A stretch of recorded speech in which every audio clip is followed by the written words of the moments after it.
आज हम उस भारत में हैं जहां पर जब पड़ोसी देश में कोई घटना होती है तो हम लोग रिएक्ट करते हैं, धरना प्रदर्शन करते हैं।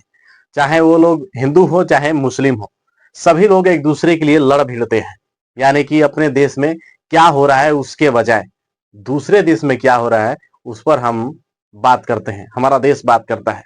कुछ दिन पहले बांग्लादेश में दीपू चंद्र दास को जिस बेरहमी भीड़ ने और जिस बेरहमी से पीटा गया, पूरा दुनिया देखा और उस पर हम लोग दिन रात चर्चा किए।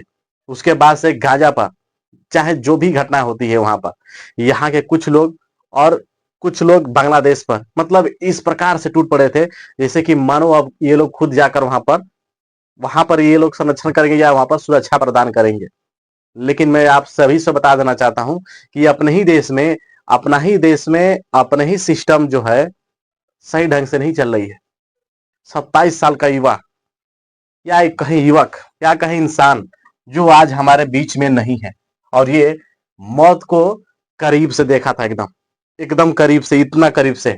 और ये उस सोसाइटी में रहता है जहां पर करोड़ों की फ्लाइट मिलती है। करोड़ों से नीचे वहां पर आप लोगों को मिल ही नहीं सकती, यानी कि 1 करोड़ से नीचे कोई फ्लैट नहीं है वहां पर। और उस जगह पर ये व्यक्ति रहता है, वहां पर करोड़ों में बिल्डिंगें बनती हैं, करोड़ों में लोग एक का एक फ्लैट लेते हैं। यानी कि जिस कैमरा में मैं बात कर रहा हूं इसका ही केवल अगर पूरा एरिया अगर देख लिया जाए ये करीब 3 करोड़ 4 करोड़ का एक फ्लैट मिलेगा। तो इस प्रकार की सोसाइटी में रहने वाले युवक युवराज मेहता आज हमारे बीच में नहीं रहे। इनके पिताजी ये हैं और ये चिंतित हैं कि भाई हमारा बेटा हमारे आंखों के सामने मर गया, हमारे आंखों के सामने हमारे घर का चिराग उजड़ गया या चिराग बुझ गया। ये लापरवाही किस सिस्टम का है? ये सिस्टम भारत का है और ये भारत में ही सब कुछ संभव है। यहाँ पर मतलब नेताओं के लिए हेलीकॉप्टरों की लाइन लग जाती है, ऐसे हेलीकॉप्टर लग जाते हैं।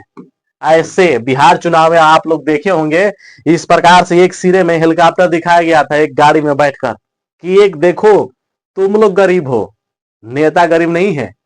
इस प्रकार से हेलीकॉप्टर दिखाया गया था चुनाव के दौरान। लेकिन 12 जहां पर इनकी घटना हुई युवराज मेहता की, मात्र 12 किलोमीटर दूर हेलीकॉप्टर अड्डा है, जहाज अड्डा है, वहां से एक हेलीकॉप्टर नहीं आया इनको बचाने के लिए। जो लोग वहां पर खड़े थे वो लोग केवल तमाशा बीन बनकर खड़े थे, केवल तमाशा देख रहे थे। कुछ लोग प्रयास कर रहे थे कि हम लोग जाकर उस लड़के को बचाएंगे, लेकिन कुछ वहां के प्रशासन नहीं घुसने दिए। एक व्यक्ति है जिसका नाम मुनिंदर है, मैं उसका तस्वीर दिखाता हूं। उसने बिना कुछ सोचे समझे इस व्यक्ति को बचाने के लिए अपनी जान जोखिम में डालकर वो कूद जाता है। लगभग 40 मिनट तक ढूंढता है, 40 मिनट तक, 1-2 मिनट तक नहीं, 40 मिनट तक ये व्यक्ति उसको ढूंढता है ताकि वो मिल जाए। 40 मिनट तक ये ठंडे पानी में, ठंडे मौसम में, जिस ठंडे पानी के डर से वहां पर ना तो प्रशासन, कोई भी प्रशासन हो, चाहे पुलिस वाला हो चाहे फायर ब्रिगेड वाले हो, ये लोग नहीं उतरे पानी में।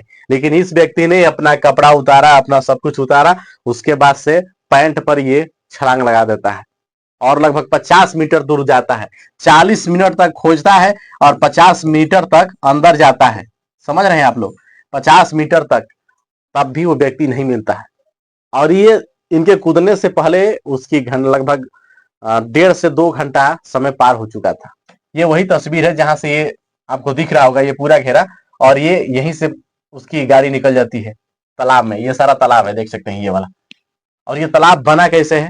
इसके बगल में या इसके नीचे बहुत सारा सरिया है, इसके नीचे बेसमेंट बनाया जा रहा था, यहाँ पर बिल्डिंगें तैयार होती। और देखिए इंजीनियर, भारत के काबिल इंजीनियर, कितना बढ़िया इंजीनियर। और कहते हैं ना कि हम लोग भाई बहुत जल्द विश्वगुरु बनने वाले हैं। और इस विश्वगुरु में बनने में देखिए सीधा एकदम जैसे लग रहा है कि घर बना रहे हैं ये लोग। इस प्रकार से डिवाइडर बना है ये, और ये रोड है 90 डिग्री का। मतलब कि इंजीनियरिंग की भी हद हो गई है। इंजीनियरिंग की एक और इसी प्रकार का रास्ता है वहां पर भोपाल में, वो भी एकदम 90 डिग्री पर है। यानी कि आप लोग इधर से जाइए उधर से उड़ जाइए। और यहाँ पर आप अभी जो देख रहे हैं ये ब्रेकेडिंग आपको दिख रहा होगा, जो आज ये दिख रहा है ना, ये कल नहीं था, परसों नहीं था, जब ये घटना हुई थी नहीं था उस टाइम पर। और इसका कारण किसको कहा जाए? कौन है जिम्मेदार? कौन जिम्मेदार है? जिम्मेदार पर्सन कौन होगा? वहां के आईएएस अधिकारी, जो वहां के जिला अधिकारी हैं, वहां के जो स्थानीय नेता हैं, वो लोग जिम्मेदार हैं। वहां के ठेकेदार जिसने ये रोड बनाया, ये सब इंडिकेट करने वाली चीजें नहीं लगाया। यहाँ से टर्निंग पॉइंट है, यहाँ पर रुकना है, यहाँ पर ब्रेक करना है, यहाँ पर आपको स्लो चलना है, कोई बोर्ड साइन बोर्ड नहीं है इस पूरे रोड पर। और ये आज जो दिख रहा है आपको, ये यहाँ से यहाँ तक ये लगाया गया है। ये 2 दिन में 3 दिन में इसको लगाया गया है, जब ये घटना हो गई है तब। वो भी कहीं से पुराना उठाकर लगाया गया है, ताकि लोगों को ये समझ में आए कि ये लगा था पहले से। जो लोग अभी नए पहुंचेंगे, उन लोग अरे कहा गया, उन लोगों को ये लगेगा भाई तो बोर्ड लगा है, लेकिन बोर्ड नहीं था। इसीलिए ये टूटकर जो व्यक्ति अपना गाड़ी तालाब में लेकर चला गया, उसको पता ही नहीं था कि हम जिस रास्ते पर जा रहे हैं आगे से टर्निंग है। क्योंकि रात का अंधेरा था, शीत था, शीतलहरी में, यानी कि कुहेरे का मौसम है, हम लोग शीतलहरी बोलते हैं भोजपुरी में। और इस व्यक्ति को नहीं पता था कि आज हमारा आखिरी दिन है। ये उस मतलब पानी में गिरता है और लगभग 1.5 घंटे तक चिल्लाता रहता है, पिताजी हमें बचा लीजिए, मुझे और जीना है। वहां के जितने लोग थे सभी सुन रहे थे। ये व्यक्ति गाड़ी के ऊपर बैठ गया था, छत के ऊपर किसी भी तरह, उस मतलब दलदल में। आप समझे कि दलदल है वो, और उसके नीचे सरिया है, और सरिया के ऊपर पानी बह रहा है, वो भी नाले का। लेकिन इस व्यक्ति को कोई नहीं बचाने आया, सामने कोई नहीं आया। जो वहां पर टीमें पहुंची, पुलिस वाले पहुंचे, पुलिस वाले यहाँ तक कि वहां के लोग कह रहे हैं कि भाई पुलिस वाले मना कर रहे थे, कोई नहीं जाएगा अंदर, नहीं बचाना है उसे। इस प्रकार की बयानबाजी आई, वो लोग भी नहीं बचा पाए। और जब तक वो टीम पहुंची तब तक वो व्यक्ति डूब चुका था, पूरी गाड़ी उसके अंदर जा चुकी थी। और हमारे पास ऐसे सिस्टम है कि 3 दिन तक इनकी गाड़ी ढूंढने में समय बीत गया। 3 दिन के बाद इनकी गाड़ी मिली और इनका मौत भी हो जाता है। अब ये सारा जो प्रकरण है कहां पर है कि उत्तर प्रदेश के ग्रेटर नोएडा 150 में ये हुआ है। और वहां की ये हालत है, जहां पर करोड़ों रुपए लोग खर्चा करके अपना आशियाना बनाते हैं, अपना आशियाना ढूंढते हैं, और उस आशियाने ढूंढने में वहां पर साइन बोर्ड नहीं लगा है। और यहाँ तक कि देखिए, ये जो लाइट अभी आपको, ये दिन का उजाला का है, ये लाइट भी नहीं जल रहा था। यहाँ पर लाइट लगा हुआ है, ये सोलर लाइट लगा हुआ है, और ये सारे लाइट नहीं जल रहे थे, एक भी लाइट नहीं जल रही थी। उस व्यक्ति को नहीं पता चल पाया कि हमको आगे से घूमना भी है, और रात के अंधेरे में उस व्यक्ति ने ये तोड़ता हुआ ब्रेकेडिंग मतलब जाकर नाले में गिर गया।